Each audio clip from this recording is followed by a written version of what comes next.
provocative elements. For the viewers who don't understand this, I just will take out 1 minute, or else we're talking about things that most people have no clue what we're talking about. But just to say that those who reject Reformed theology and therefore reject predestination use, interestingly, the same chapter, Romans 9, to show that there is no predestination. It's wild.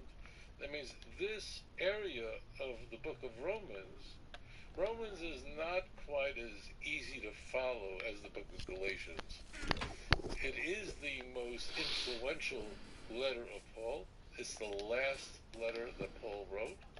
There are many other striking features about the book of Romans, but as it turns out, people who reject predestination, such as the Roman Catholic Church, correctly hated all the Reformed theology, despised it. The Lutherans couldn't stand it. In fact, it was a Lutheran that coined the name Calvinism, and Calvin hated that term, because they used to, the way things went is that if there was a heresy, you named the heresy after the person that invented it. So Calvinism, in respect to the Orthodox and the Roman Catholic Church, which means the vast majority of the Christian world, they utterly reject predestination. I don't want to mischaracterize, they can't stand Calvin, and in turn, the feelings are mutual. Calvin considered the Pope to be the Antichrist, and Luther believed the same. So they all couldn't stand each other. You not only could use Romans chapter 9, you can use just you need scant passages in John chapter 6. There are such passages which Calvinists use to prop up their idea that there's predestination, which means, I need to explain this because people don't understand, that in reality, everybody who is destined to be a Christian and be saved has already been pre-selected. They won the spiritual lottery, and just those people are going to be saved, and other people who were not selected for this wonderful lottery are going to hell forever. In this view, God is a psychopath and makes the Ku Klux Klan seem normal. It's crazy, just insane, that people cannot. Now, Calvin did not invent these ideas. It is true that he based it off the thinking of Augustine, and it really comes from Paul, his view of Paul's teachings.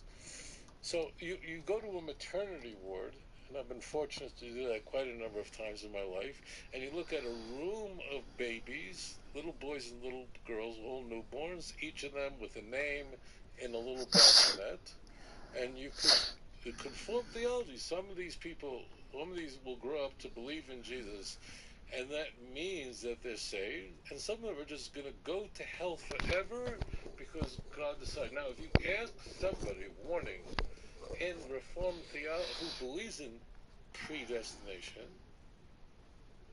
like, how do you believe something like that? They will always use this term and be ready, because it sounds like a nice term, but it's a term that has been perverted. And that is, we believe in the sovereignty of God. That's always going to be the catchphrase. Now, if you are a person of faith, if you believe in God, well, you believe that God is sovereign, right? So God is so sovereign that we have no free will. Of course, this is all very, very silly. The Torah said before, after life and death, choose life that you might live. As for the wicked person, if he turns away from his sinful ways, he will be forgiven. Is it my desire at all to punish the wicked? This is Ezekiel 18, 21 to 23. Is it not rather that he turns away from his sinful ways that he might live? V'chula, v'chula. So it's insanity. Why do Christians believe such a thing? Because Mark Twain said, if you're telling the truth, you don't have to keep track of what you say. In order to lie, you have to be very smart, because you can't keep track of all your lies. So once you're twisting it, and once you say that man is depraved, in order to lie, you have to be very smart.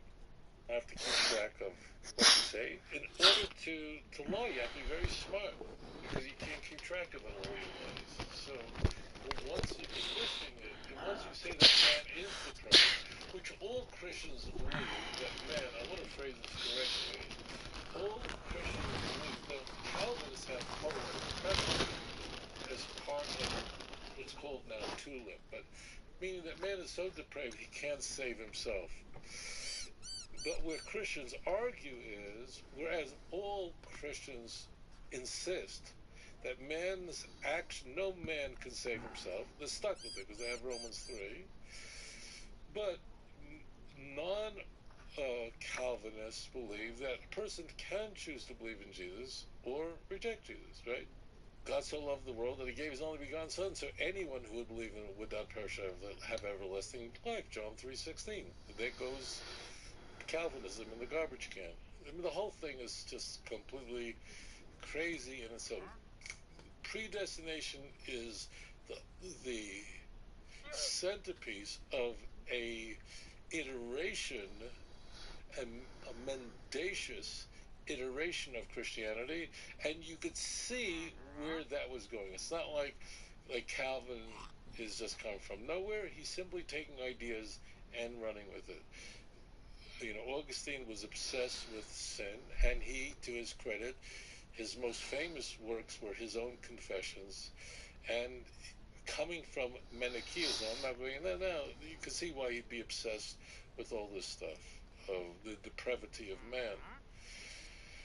Now, my friends, so what happens in the Torah? So in the Torah, it is true that you have certain people who have a proclivity to go one way or to go another way, right? That for instance, when I gotta go. Be right back. Rivka Like, comment, is subscribe. Peace told out. that she